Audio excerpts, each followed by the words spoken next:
kim tan hoa min nung ca zuya em kim to hoa min du than na ka han che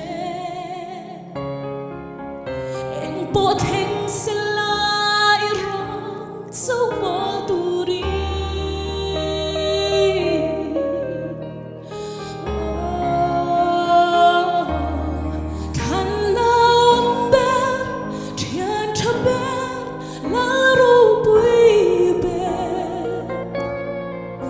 lung chia na reng ka neo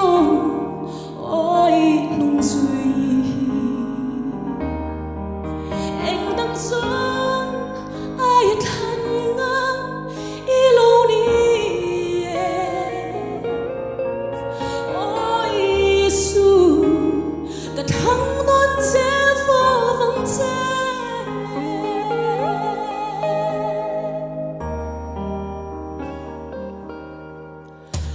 cả sân khó về râu ai lu dog cả ta ni khan ui chin le nei lo vi cả phak ngai lo ram nuam min chuan kai ti ri cả ton ngai lo num lim na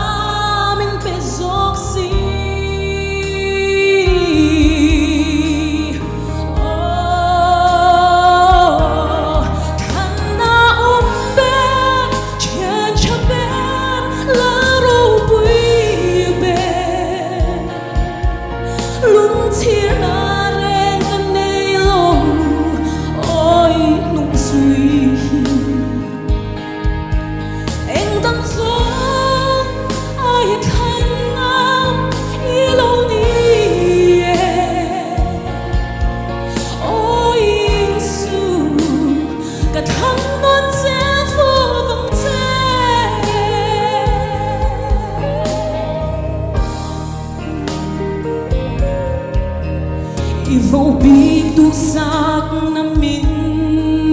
lan rong te imal song ka don lei ro lu rong te in thoi na nung la tu ri ka in pum pe ilong